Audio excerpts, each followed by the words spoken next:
Hey everybody, and welcome to the hobby table. The hobby table is where I get some hobbying done.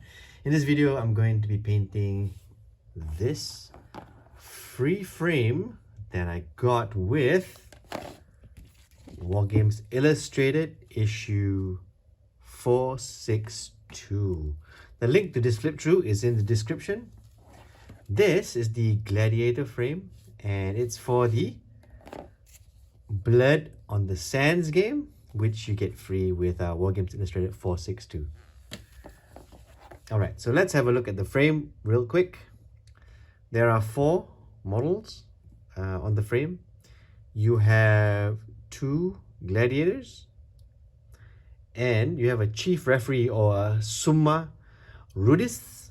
I'm gonna say it's this one, summa rudis, and what I think could be a Lannister, but since you're playing a Lannister, this could be the editor numeris. The editor numeris, the one that held the absolute power in the arena and paid for everything out of their own pocket. So these are the 4 characters that you get, and you get to paint.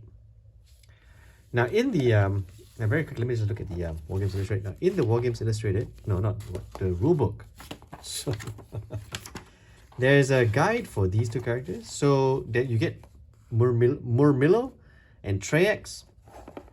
And I quite like the way they're done up, and I'll probably be doing them this same way, only because it's easy for me to just follow, and also they look quite nice, right?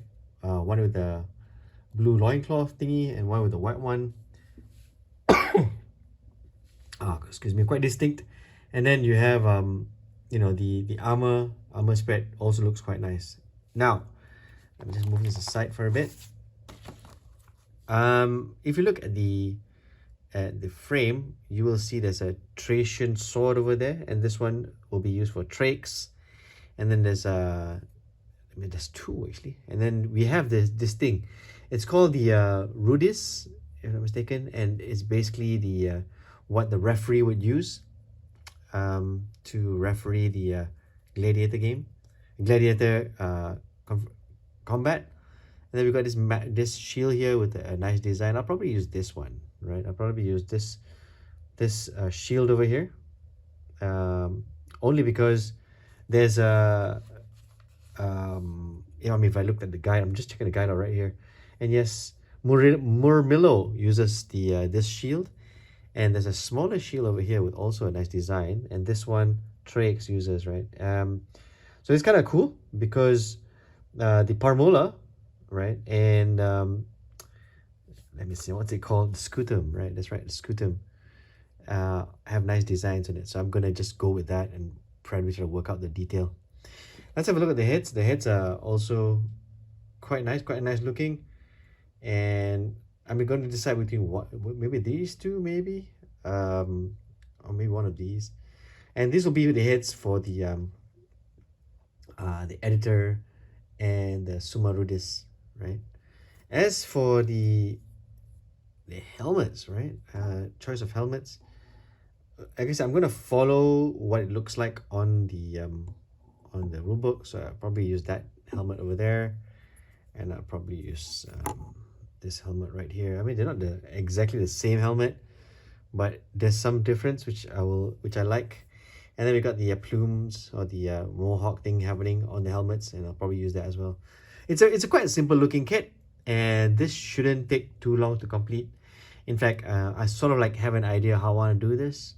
For the Summa Rudis, I'll probably use this one, this bottom half with the with one of these, and of course they'll be in like the white tunics, and we've got this like vertical purple stripes which I might want to add. And then for the editor, maybe something a little bit more colorful, maybe some purples, maybe some deep purples to show how rich he is. And that's pretty much it. There is not too much things that you can do with this frame, but it is the free frame that you get for a 2-player battle. Once you painted this and you sort of like it, consider getting the actual game, Blood on the Sands, which has its own 2-player starter, you know, coming out. All right, so that's pretty much it. Next time you see this frame, they'll all be fully painted. Right, so here are the colors I used for this project. Feel free to pause the video and have a look at the different colors I used. Right, so here are the 4 completed miniatures. Before I show you each one individually, I'd like to mention that this painting project took about 5 hours, not including the drying time between each wash and shade. For a single frame, there's a nice variety of models here.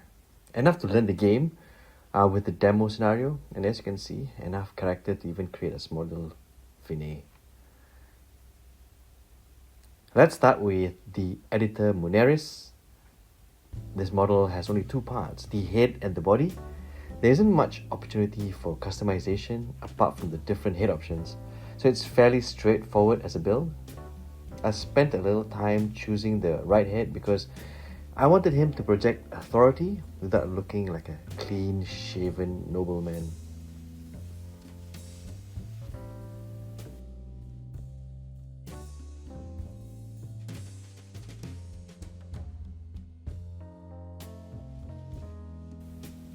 Next is the Summa Rudis. This is another relatively simple model.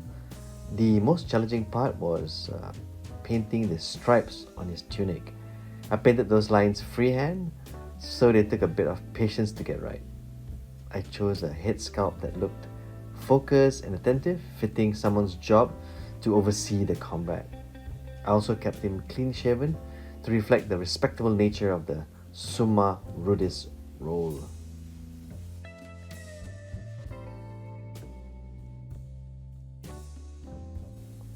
Now on to the Red Gladiator.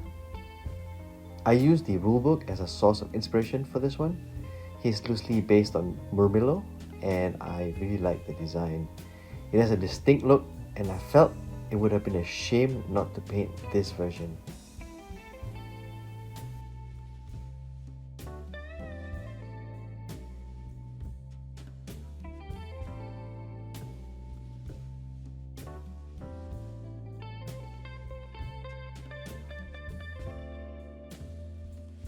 And then finally, the Blue Gladiator. I decided to paint these 2 gladiators as opposing fighters, the red team and the blue team. For this model, I chose the larger scutum shield and kept the shield design simple with a bronze color scheme. He is inspired by Thrax, shown in the rulebook, giving the pair a nice contrast on the tabletop.